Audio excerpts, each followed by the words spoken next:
Throughout history, swords have been more than just weapons. They were symbols of power, honor, and destiny.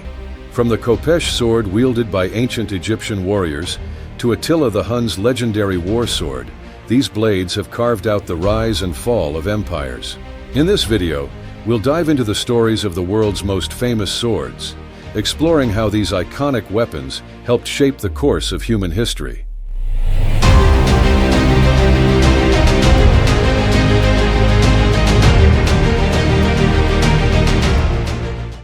The Khopesh.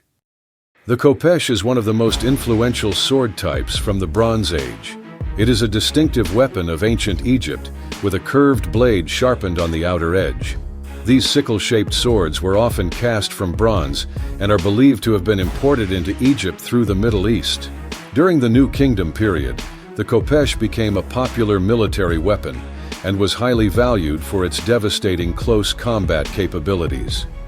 In addition to its combat abilities, the Khopesh also had ceremonial significance and often appeared in ancient Egyptian art. It was also buried with famous individuals, such as the young pharaoh Tutankhamun, who was buried with two Khopesh swords of different sizes. Despite being replaced by more traditional sword types around the 12th century BCE, the Khopesh remains one of the most iconic weapons of ancient Egyptian civilization. The Kukri. The Kukri is a type of short knife with an inwardly curved blade, traditionally used as a tool and weapon in Nepal for centuries. Europeans, especially the British, began to take notice of the Kukri in the early 1800s. This interest arose when the forces of the British East India Company allied with the Gurkha warriors of Nepal in fierce battles. The Gurkhas' skill in using the Kukri, particularly their ability to sever limbs or disembowel horses with a single strike, made a strong impression on the British. Subsequently, the British recruited Gurkha soldiers into their own army. The Gurkhas have proven themselves to be one of the toughest military units in the world. The specially designed Kukri, with its balanced blade and superior cutting ability, has helped make this unit a formidable force.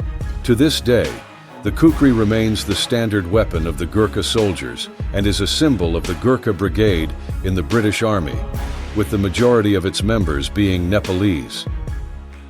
The Falcata.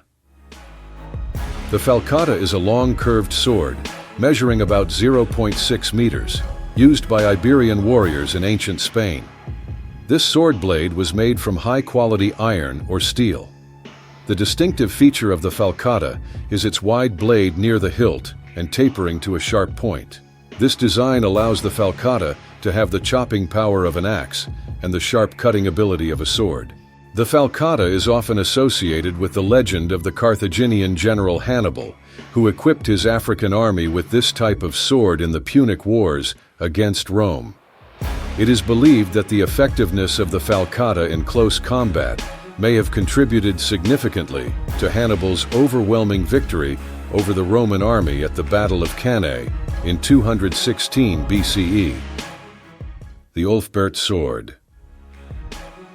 From the 8th century CE, the Vikings terrorized Europe with their fierce attacks on settlements and coastal cities. Among these Scandinavian warriors, only a few were allowed to carry swords. What is remarkable is that these individuals possessed the Olber Sword, a finely crafted sword that preceded its time by several centuries. Each Olber sword had its own name engraved on the blade. They were forged from high-carbon steel, renowned for their strength, flexibility, and superior sharpness. Around 170 Olber swords dating from around 800 to 1000 CE have been found at archaeological sites. However, high-quality swords like these did not appear in Europe until the Industrial Revolution. This has sparked debates about their origin. Some historians believe that Olber swords were made from steel, imported from the Islamic world, where metalworking technology was more advanced, while others believe they were forged from an iron ore deposit in Germany. The Bolo Knife. Originally, the Bolo knife was a versatile tool used in the Philippines for clearing vegetation or harvesting crops. However, during revolutions, it became an effective combat weapon. The Bolo knife, with its long blade resembling a machete, was used by indigenous guerrilla forces during the Philippine Revolution, the Spanish-American War, and the Philippine-American War.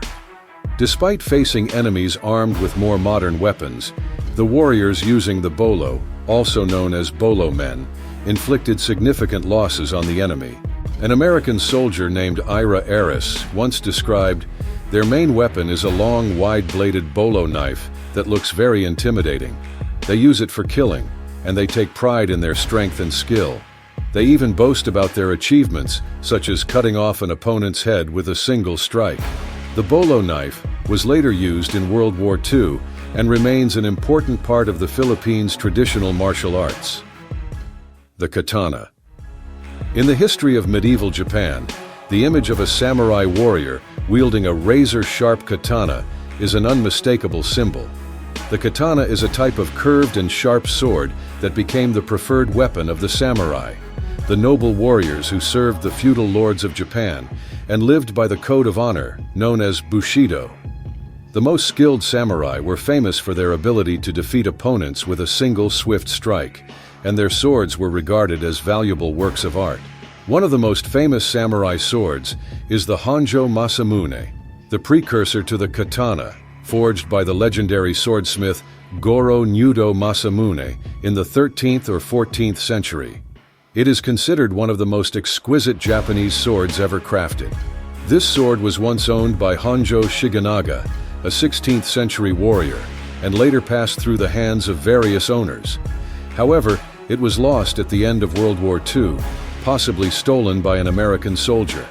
Despite many efforts to locate it, this national treasure has yet to be found. The Bowie Knife.